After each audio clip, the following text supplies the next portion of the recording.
members of the council, fellow engineers, good morning. Good morning. Hamjambo. I feel very honored and privileged to talk to engineers, because most of the times I talk to politicians. I am very delighted also to see very many lady engineers here. In my early incarnation, when I joined the University of Nairobi as a member of the teaching staff, in the entire faculty of engineering, there was only one lady, one girl. She was gone, called Ms. Suarez, the first girl to study engineering at the University of Nairobi. She was followed by a Ugandan girl who was called Ms. Luanga. And then came two other Ugandan girls before a Kenyan girl actually came to the university. Today I see ladies even with graying hairs, engineers. It's a major, major achievement, and therefore I feel very delighted. I was asked to talk about the infrastructure scorecard. This is seminar about this. I want to say that we recognize that infrastructure as a key driver of progress across the world and a critical enabler for productivity and sustainable economic growth. Yet, as we speak, infrastructure deficit has a clear negative impact on Africa's competitiveness. Infrastructure deficit has been found to be sapping our growth by as much as 2% annually. The deficit is therefore a continental problem that requires continental solution. At a time when I was campaigning, I said that one way to solve Kenyan problems, number one, infrastructure, number two, infrastructure, number three, infrastructure. And I was proved right.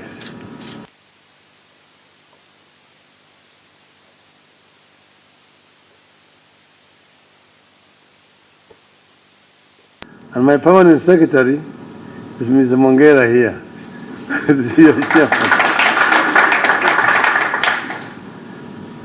With him, we embarked on a process of transforming infrastructure in the country. And what you're seeing today is actually the result of the work that we started with Mr. Mongera, the Ministry of Roads and Public Works. We now see the bypasses around the city, the southern bypass, the eastern bypass, the northern bypass, the link road which is now coming from up there, northern bypass through Nyari, James Gichuru, through Kibera, all these others. All these were designed by us in that time. And if you had stayed, we would have actually would have been done that time. You saw me sometimes, the Thika highway is our product. The Dongo Kundu bypass, which they're now constructing right now, we designed it at that time. We also designed Nakuru bypass, the Eldoret bypass, the Kisumu bypass. All these were designed by us at that time. It is implementation that came late. We conceived the Lamu port, the Lapset, the SGR, Mombasa, Nairobi, all came around at that time. Because we meant that infrastructure is the mother of development.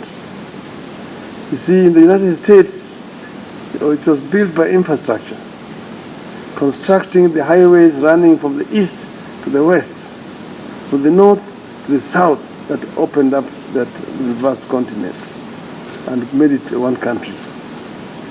And that's why when the African Union chairman asked me to be a representative on infrastructure, I agreed. But he had done his own homework and due diligence and said that I think I've got the right person to head this. Now you see, Africa is the richest continent in terms of natural resources in the world, on planet Earth. Yet Africa is still the poorest in terms of GDP. This must change, and we are determined that it should change. We discovered one of this is that Africa is trading too much with the external world at very disadvantageous terms, and Africa is trading very little with itself. The intra-African trade at the moment stands at about 15%. Yet inter-European is at 70%. Inter-Asian percent is 50%. Even South America is 25%. So he said, Africa needs to trade more with itself rather than with the outside world. But how does Africa trade with itself without infrastructure? And I give the example of just one country called Central African Republic. It is actually a straight from Kenya. Only South Sudan is between Kenya and Central African Republic. But how do we take the How does Kenyan tea or coffee reach Bangi? You need to get a shipping line that agrees to take your goods from Mombasa around the Cape, along the west coast to Cameroon, Port of Douala. Then from there, by road, all the way to Bangi. The French, the English are faster there than you. That's why in Bangi, they drink Kenyan tea, christened as English breakfast tea. And the rest is the same with the rest of Africa. So how do you do it? You do it by connecting Africa through infrastructure. And that's why the African Union, through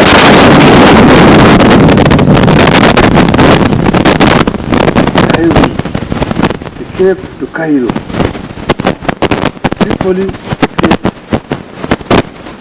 Dakar to Djibouti, to Trans-Sahara, Dakar to Lagos, Lagos to Mombasa. Those are major trans-African highways. Then you've got also high-speed railway network across the continent. You've got this, the Beira to Huambo in Angola. Then you've got now LAPSET, which have now made a trans-African beltway. Lamu Port, South Sudan, through Bangi in Central African Republic to Cameroon and Port of Kribi, to create a land bridge that connects the Atlantic Ocean to the Indian Ocean and open up the interior of the continent to investment. This is,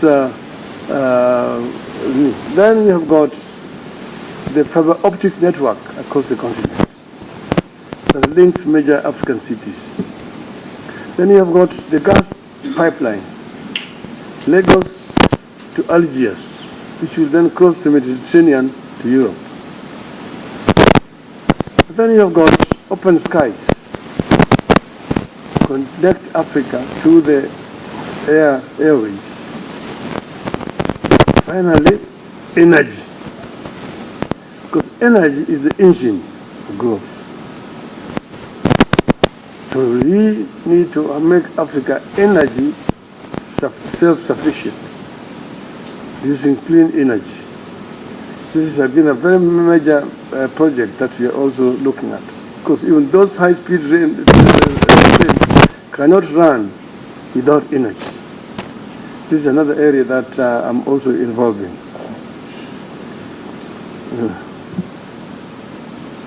It is therefore encouraging that as a continent we have arrived at the realization that the prosperity and respect we seek for our people lie in our ability to ease the movement of goods and people. This focus on movement of goods and people is what will create a prosperity that stops our youth from embarking on deadly migrations to Europe, where those lucky to make it only meet more degradation and discrimination. Our youth are now voting with their feet to run away from the continent, taking a very risky journey across the Mediterranean to Europe because of lack of employment in our continent. Africa is the richest, is the youngest continent in terms of population. But our youth are unemployed because they don't give them opportunities. How do we do it? We need to do value addition to the raw materials which we are at the moment exporting in the continent. And that's why we address the issue of energy, so that we can set up industries to do value addition to the many raw materials that we are exporting. But instead of exporting copper ore, we'll be exporting copper cables. We're exporting bauxite, we export aluminium, sheets, and cables, and so on. Instead of exporting iron ore, we'll be exporting steel or finished steel products, and so on and so forth. Value addition creates more wealth for our continent, but also creates employment for us, millions of our youth on the continent.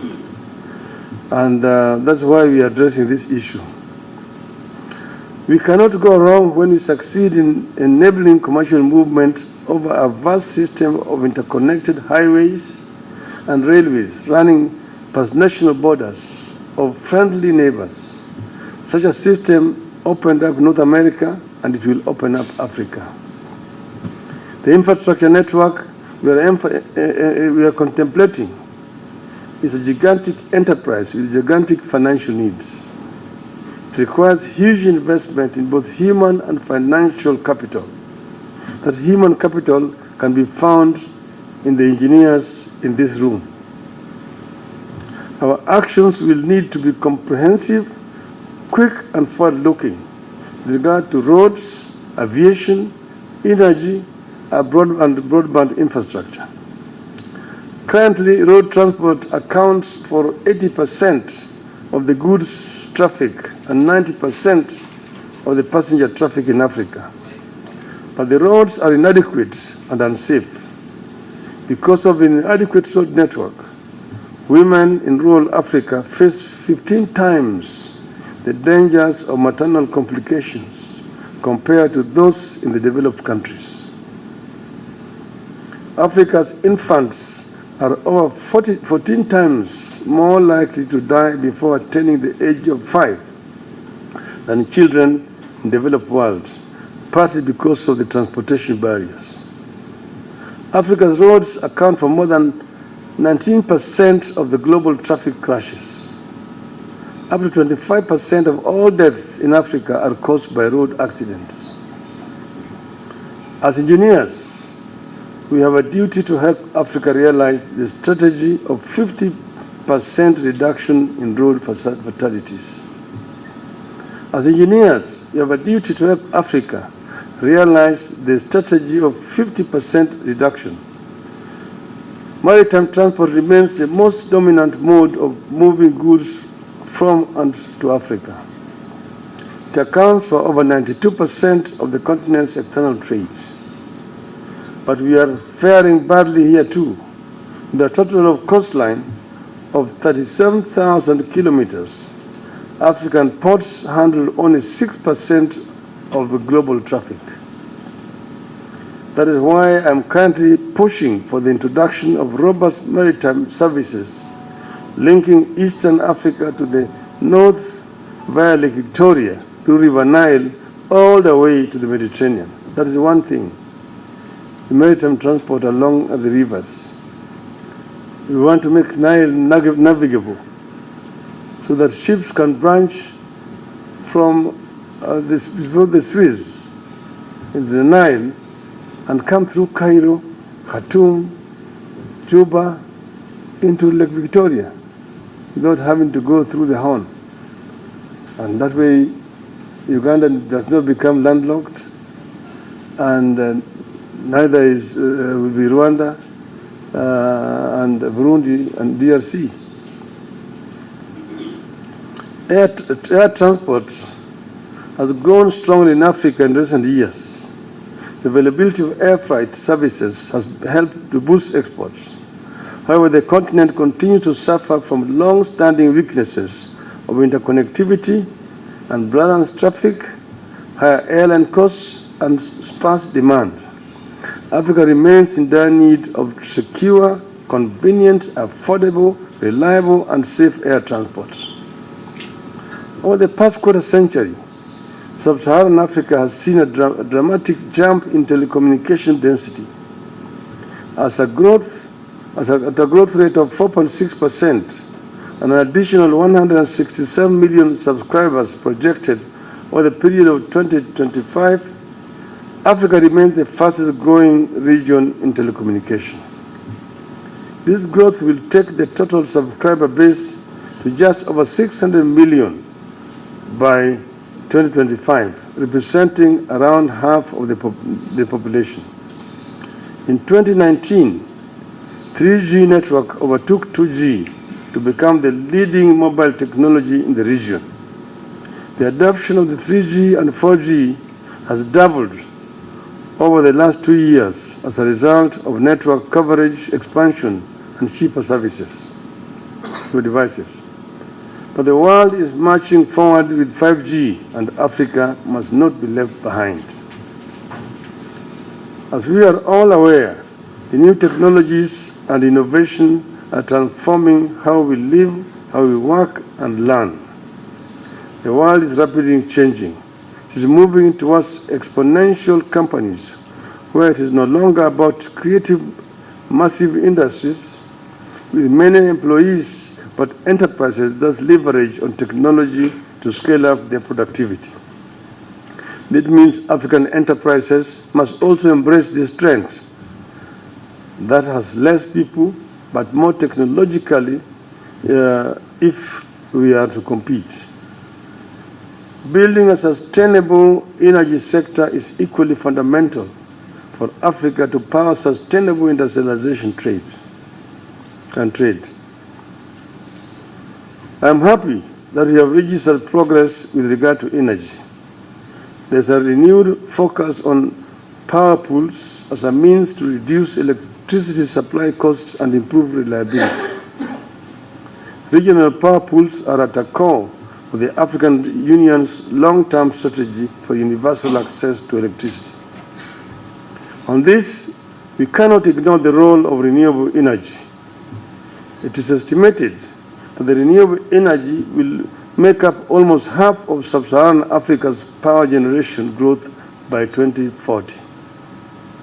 Sub-Saharan Africa's economy has been growing rapidly since 2000, but the fact that 2/3 of the region's population lacks access to electricity is frustrating that growth. As a continent, we must do more in tapping our energy potential to power the continent. To date, Sub-Saharan Africa's undiscovered energy resources are estimated at about 115 billion barrels of oil and 2.05 trillion cubic meters of gas. We must work to turn this potential into a reality. As professionals, we must help Africa address the problems of inadequate roads, energy, internet, and air connectivity with the resulting trade deficits, which we as a continent have come to accept as the normal state of affairs. We must therefore fast-track the unblocking of the political and the technical bottlenecks for ICT broadband and fiber optic projects linking our states. Africa's children and leadership must be helped to access information at the click of a button, or we shall never be able to compete. I call upon the Institution of Engineers of Kenya to take a lead in raising awareness and sensitization of local government authorities, agencies, private sectors, and engineering fraternity on the Agenda 2063. I request the engineering fraternity to support the government's efforts for developing world-class infrastructure to spur economic and social development for the benefit of our citizens without wastage of funds. I therefore wish to declare this conference officially open and wish you all a fruitful deliberations.